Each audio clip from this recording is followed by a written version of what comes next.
Nkundwa uriko urumviriza ijambo ry'Imana kuri radiyo ubutumwa bw'amahoro, amahoro y'Imana.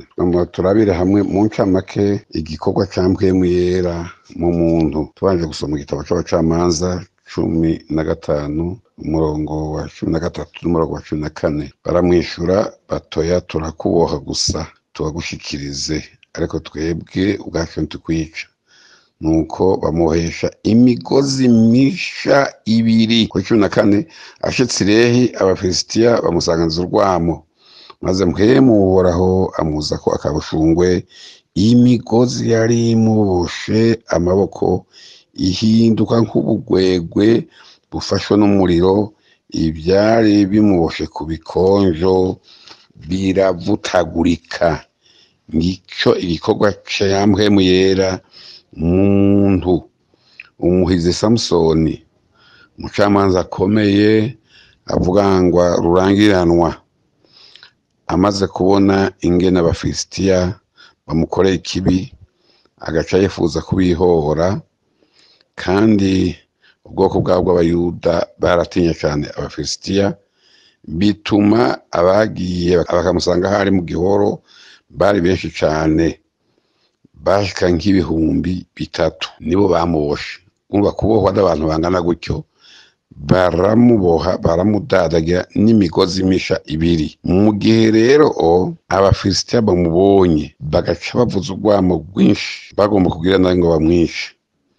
Ijambo ry'Imana ryatweretse igikorwa ca mpwemu yera, ngo mpwemu yera yaciye amuzako akabushungwe. Ubwo nyene ni mpwemu yera yaciye avutagura ya migozi yari imuboshe. Mpwemu yera ntigifasha.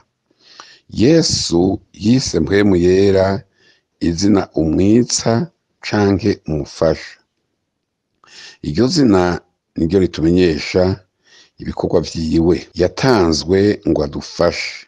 N'uyu mpwemu yera yafashe rero Samusoni kugira ngo ashobore kunesha abo bafilisitiya bari baje kumwica. Igihe ciwe nticari bwagere. Mukundwa, uri kumwe na mpwemu yera azogufasha, azokuzigama. Umufasha rero yari nkenerwa kubigishwa ba Yesu Kristo no kuri twebwe abakristo buno munsi.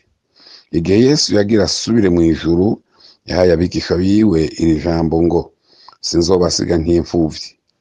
Amajambo tuyasanga muri Yohana 14:18. Abemerera kubarungikira umufasha kuko bari bafise intege nke, ntibari gushobora gukora ibikorwa babwirijwe na Yesu batararonka uwo mpwemu yera. Yesu yarabasezeraniye atariko muzohabwa ubushobozi mpwemu yera niyabazako, muzoba ivyabona vyo kunshingira intahe.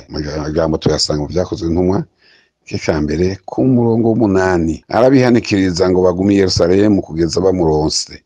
Yesu yamenya ko naho bogomba gutangura muri ako kanya kumushingira intahe batazobishobora. Muri ibi bikorwa bihambaye, inkomezi z'umuntu ntizikwira, harakenewe ubushobozi bw'Imana. Mpwemu yera rero ni igifasha cacu mu buzima bwacu no mu kuzana abantu kuri Yesu.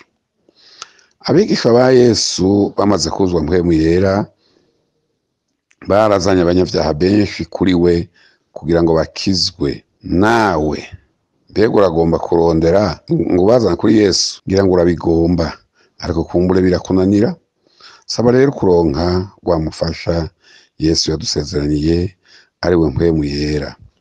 Azogufasha gushingira intahe Yesu no kuba umurovyi w'abantu ngo baronke agakiza muri Kristo Yesu. N'aya majambo mukundwa, mpwemu afise igikorwa kininiya mu muntu. Kimwe gusa, muha umutima wawe. Kaba ufise icaha mu mutima ucihane. Nawe uri mu rugendo ruja mw'ijuru urongorwa na mpwemu yera, gumiriza aho nyene, kobereza aho nyene. Imana muri kumwe. Mpwemu yera n'umufasha kuri twebwe twamuronseko ikintu gikomeye cyane nk'ingabire nziza. Imana nigufashe. Dusenga Imana. Urakoze Mana yo mw'ijuru kuri uyu muntu yumvise iri jambo ry'Imana, ingene mpwemu yera ari gifasha kuri twese abakristo bari mu rugendo ruja mw'ijuru.